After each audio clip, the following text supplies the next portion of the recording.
बिस्मिल्लाहिर्रहमानिर्रहीम। अस्सलाम वालेकुम व्यूअर्स, मैं मुश्ताक करल और इस वक्त मैं मौजूद हूँ अपने इलाके और पूरे पाकिस्तान का फ़ख्र राना मोहम्मद फ़याज़ साहब के साथ, जो रिसेंटली नेपाल में होने वाले व्हील चेयर क्रिकेट टूर्नामेंट को जीत कर आए हैं। और ये पाकिस्तान के लिए एजाज़ की बात है कि ये दूसरी दफ़ा पाकिस्तान एशियन चैम्पियन बना है। तो राना साहब से पूछना चाहेंगे कि आप इस टीम का एक अहम हिस्सा थे, आप मैन ऑफ द सीरीज़ भी रहे और आपका अहम रोल भी रहा। हमने इवेंट देखा, उसमें आप जिस तरह सेलिब्रेट कर रहे हैं इंडिया के खिलाफ मैच में, तो आपके जज्बात तो में नज़र आ रहे थे।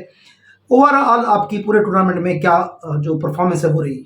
जी पहले तो मैं बेहद मशहूर हूँ करल साहब आपका, आपने मुझे इनवाइट किया।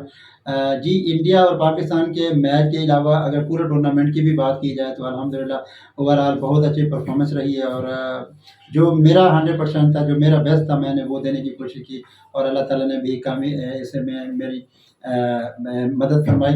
और पूरे इवेंट में अल्हम्दुलिल्लाह best bowler of the tournament declare हुआ हूँ। और जो मेन मैच था इंडिया के खिलाफ, जो डू एंड डाई था, जिसमें अगर हमने जीतना था तो फाइनल के लिए क्वालिफाई करना था और इंडिया को हराना था, तो वो उनको टूर्नामेंट से बाहर करना था। और अल्लाह ताला ने हमारी ये भी ख्वाहिश जो थी वो पूरी की। और इसके अलावा जो सेलिब्रेशन, जहाँ इमोशन, जहाँ हाई वोल्टेज मैच की बात की जाए, तो नो डाउट वो मेरी सेलिब्रेशन में भी लोग देख रहे हैं और काफ़ी सपोर्ट कर रहे हैं, पसंद कर रहे हैं और अप्रिशिएट कर रहे हैं।